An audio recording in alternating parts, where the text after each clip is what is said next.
بسم اللہ الرحمن الرحیم۔ ناظرین، ایک بروشر گردش کرتا ہوا میرے تک پہنچا اور اس کو تحریر کیا ہے بھیرا شریف کی سرزمین سے ڈاکٹر نعیم الدین اظہری صاحب نے، اور اس نے مجھے بڑے پند و نصیحہ سے نوازا ہے۔ تو بہت سارے احباب نے تقاضا کیا کہ میں اس کا جواب دوں۔ جواب اس چیز کا ہوتا ہے جو مخالف ہوتی ہے، موافق کا جواب نہیں ہوتا۔ جواب تو موافق جو ہے وہ تو تائید کر رہا ہے۔ ڈاکٹر اظہری صاحب قبلہ نے میری گفتگو جو میں نے کی ہے اس کی تائید کی ہے، اور حافظ ابن حجر عسقلانی رحمۃ اللہ تعالیٰ علیہ کے حوالے سے جو بات کہی ہے وہ بالکل ایگزیکٹ ہے کہ انہوں نے کہا کہ ہم شیعہ اور روافض سے روایت لیتے ہیں، لیکن اس میں تھوڑا سا انہوں نے امتیاز بتایا کہ جو غالی رافضی ہو، جو صحابہ کرام علیہم الرضوان کو سب و شتم کرتا ہو، اس کی روایت قابل قبول نہیں۔ تو یہ اصول ضرور ہے، لیکن اسی اصول کو محدثین ستہ نے، سیاستہ نے کئی مرتبہ اس کو پس پش ڈالا ہے اور ان روافض سے روایت لی ہیں جو سب و شتم کرتے تھے۔ ابھی میں نے ایک راوی پیش کیا ہے جس پر بڑی رد و قدع جاری ہے، جریر بن عبد الحمید۔ یہ تو ہمارے بریلویوں کو جو خال المومنون ہیں، اپنا ماموں ہیں، یعنی یزید کا باپ جو ہے اس کو گالی دیتا تھا اور کھلے عام گالی دیتا تھا، اعلانیہ گالی دیتا تھا۔ اس سے 700 سے زائد روایات سیاستہ کے اندر موجود ہیں، اور اسی طرح دیگر بہت سارے جو رافضی روات ہیں جس کا میں نے ریکارڈ پورا دے دیا ہے۔ ابو عبداللہ الجدلی بغضی شیعہ رافضی، یہ بھی اسماعیل بن خلیفہ الکوفی غالی رافضی، یہ بھی، اور قال عبد الرحمن اسماعیل بن خلیفہ کان یشتم عثمانہ، یعنی اس قسم کے روافض سے بھی روایات لی گئی ہیں۔ یہ کوئی لگی ڈھکی چھپی بات نہیں ہے، اور نہ ہی میرا یہ خیال کوئی جذباتی ہے۔ ہاں ایک چیز ضرور ہے جو اس کا باعث بنا ہے، ہمارے یہ جو کچھ بریلوی ٹائپ کے لوگ ہیں، اور خاص کر وہ جو ان میں ایک خطائی فرقہ ہے، تو اس فرقے نے ایک طوفان برپا کیا ہوا تھا، ہر اس شخص کو یہ راوی کہتے جو ان کے حسب خیال نہ ہوتا، بالخصوص جب انہوں نے سادات کرام جو اہل سنت ہیں، جن کا صدیوں سے اہل سنت کے اندر خدمات کا ایک تسلسل جاری ہے، ان کو جس وقت انہوں نے رافضیت کے ٹائٹل پر جناب اللہ پیش کیا اور ان سے سنیت کا ٹائٹل چھیننا چاہا، تو چونکہ وہ سادات تھے، شریف و نفس سے، اور پھر ساتھ ساتھ ضعیف العمر بھی تھے، سید عرفان شاہ صاحب مشہدی حجت الاسلام، سید ریاض حسین شاہ صاحب، سید منور شاہ صاحب، سید انور شاہ صاحب، سید عبد القادر شاہ صاحب، یہ سارے لوگ سادات ہیں۔ ان کو صرف اس بات کی صدا دی جا رہی ہے عمر کے اس حصے میں کہ یہ اہل بیت ہیں، اور اہل بیت علیہ الصلوۃ والسلام پر آنے والی ہر اوس نحوست جو یہ پھینک رہے ہیں، جس طرح جلالی نے پھینکی تھی، حضرت زہرا پاک صلوات اللہ تعالیٰ علیہ کو خطا کی گالی دی تھی، وہ چونکہ اس معاملے میں اس اعتبار سے برہم ہیں، چونکہ وہ اہل بیت ہیں، ان کی ماں کو گالی دی گئی ہے، اور یہ ان کا برہم ہونا ایک فطری بھی تھا اور دینی بھی تھا۔ تو اس حوالے سے انہوں نے مزاحمت کی اور مد مقابل آ کر جواب دیا ہے، کوئی انہوں نے گالی گلوچ نہیں کی، لیکن چونکہ ان کی تباہ میں گالیاں ہیں، ان کو گالیوں کے علاوہ اور آتا ہی کچھ نہیں ہے، اس لیے پھر میں نے یہ چونکہ احترام جو ہے اہل بیت علیہ السلام کا ہر دور میں ایک مسلم حقیقت ہے، تو میں نے اس احترام کو ملحوظ رکھتے ہوئے ان اہل بیت کی حرمت عظمت کے لیے جو میں نے قدم اٹھایا ہے، تو اس کر کے میں نے یہ شیشہ دکھایا ہے ان مہربانوں کو کہ جن احادیث کی کتب سے تم لوگ فیضان لیتے ہو، علم لیتے ہو، دین لیتے ہو، استدلال کرتے ہو، استشہاد کرتے ہو، مذہب کی تراش خراش جس جہت سے تم یہاں لیتے ہو، تو وہ ان رافضیوں کے سینے سے چل کر آیا ہے فیض جن پر آپ کا بہت بڑا اعتراض ہے۔ تو مجھے ڈاکٹر اظہری صاحب کی اس بات پر بڑی خوشی ہوئی کہ انہوں نے قلم اٹھایا۔ میں چاہتا ہوں کہ اہل علم میدان میں آئیں، لیکن تنقید دلیل کی بنیاد پر کریں۔ اب جو بات انہوں نے میرے بارے میں کہی وہ الگ بات ہے، جس بات کو انہوں نے بطور دلیل پیش کیا ہے وہ حافظ ابن حجر عسقلانی علیہ رحمہ کا قول مبارک ہے، اور ڈاکٹر اظہری صاحب نے میری تردید نہیں کی بلکہ میری تائید میں دلائل دیے ہیں۔ اور شاید اس بات کا اندازہ ان کو خود بھی نہ ہو۔ بھئی میں نے وہی بات کہی ہے جو حافظ ابن حجر اسقلانی کہہ رہے ہیں، میں نے وہی بات کہی ہے جو علامہ ذہبی کہہ رہے ہیں، یا اور دیگر اکابرین جو خاص کر نقد و جرح کے ائمہ مانے جاتے ہیں، انہوں نے جو بات کی ہے میں نے تو وہی بات کی ہے اور وہی لکھی ہے، اپنی طرف سے ایک جملہ بھی نہیں لکھا۔ تو میں نے صرف نشاندہی کی ہے ان راویوں کی جو رافضی تھے، غالی رافضی تھے، شیعہ تھے، غالی شیعہ تھے۔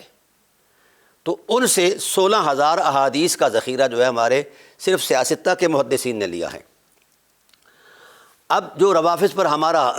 ایک اعتراض بنتا تھا کہ وہ اصحاب رسول اللہ رضوان کو گالی گلوچ کرتے ہیں، میں صرف اتنا بات کرنا چاہتا ہوں کہ عام مسلمان کے لیے گالی گلوچ کرنا بھی نبوت کے فیصلے کے مطابق فسق اور فجور ہے۔ تو چیز ہے کہ کوئی بندہ حرمت صحابیت کو پامال کرے، تو اسی لیے ہمارے اکابرین نے ان کی تکفیر کی ہے، اور میں تو ایسے کمینہ سرشت لوگوں کے لیے کفر سے بھی ان کو اوپر سمجھتا ہوں کہ یہ اور ہی کوئی مطلب دنیا ہے۔ میں نے کتاب میں بھی بات لکھی ہے، لیکن آج تک میں نے کسی بھی سنی عالم دین شروع سے لے کر آج تک کسی عالم دین کی نہ زبان سے، نہ قلم سے،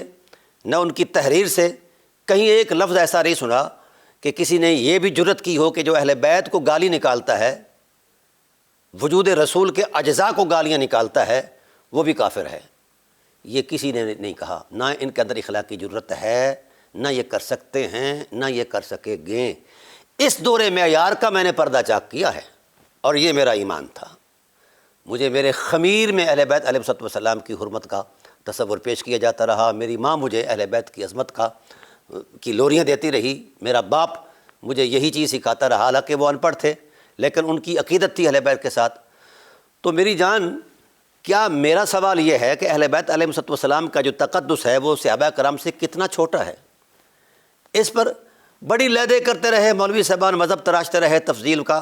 میں نے الحمدللہ اس کا بھی جنازہ نکال دیا ہے۔ اور جو بات میں کر رہا ہوں، نشاندہی کر رہا ہوں، اپنے خیال سے نہیں، آپ کے مصادر علم ہیں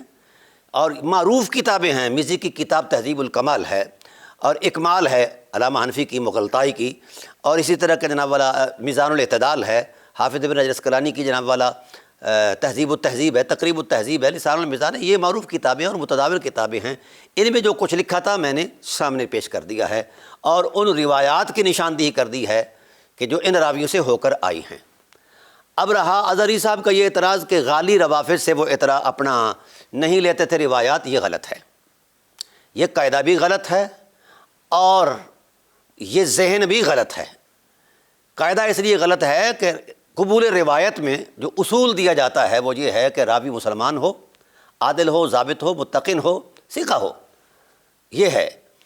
اور احتیاطاً جن علماء نے غالی رافضی کی روایت کو ریجیکٹ کیا ہے، میں سمجھتا ہوں کہ ان کی حرمت کو سلام، لیکن باوجود اس کے پھر بھی غالی راویوں کی روایات جو ہے ہماری کتابوں کے اندر موجود ہے، اور اس پر میری پوری تحقیق ہے، اور اس کی اب دوسری جلد بھی تیار ہو رہی ہے۔ میری جان، میرا صرف اتنا مطالبہ ہے کہ اگر یہ لوگ غلیظ ہیں تو پھر ان کی طرف سے جو آئی ہے ہمارے پاس جو چیز، وہ اس کو بھی ہم دور کریں اور ان کو اپنی کتابوں سے نکالیں۔ میں اظہری صاحب سے کہتا ہوں کہ آپ بھی محقق ہیں،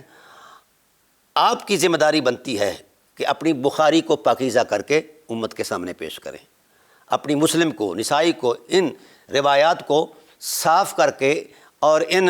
روایات کے علاوہ ان کے توابع پیش کر دیں۔ آپ نے توابع اور شواہد کی بات کی ہے نا جی، تو آپ کی نظر میں ہوں گے وہ توابع، وہ شواہد قوم کے سامنے لے آئیں جو ان کے علاوہ روایات سے ہیں، یا ایسی روایات پیش کریں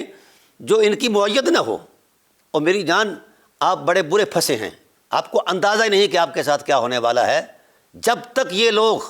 اہل بیت سے معافی نہیں مانگیں گے، جن اہل بیت کا انہوں نے دل دکھایا ہے، جن کو سریعام گالیاں دی ہیں، اس وقت تک فقیر الحمدللہ اللہ تعالیٰ کے فضل و احسان سے ڈیوٹی دیتا رہے گا اور یاد دہانیاں کراتا رہے گا۔ بر صغیر کے اندر جتنا بھی اہل سنت کا ذخیرہ علم ہے، اس سے نشاندہی چن چن کے کرتا رہے گا، اور اعلیٰ حضرت علیہ رحمہ سے میں نے شروع کر دی ہے۔ ان کی جتنی بھی کتب اس وقت مطبوع ہیں ان تمام کا میں نے جائزہ لے لیا ہے، اور کتاب عنقریب اللہ کے فضل سے آ رہی ہے کہ اعلیٰ حضرت نے ان روافظ سے کتنا فیضان لیا ہے۔ ویسے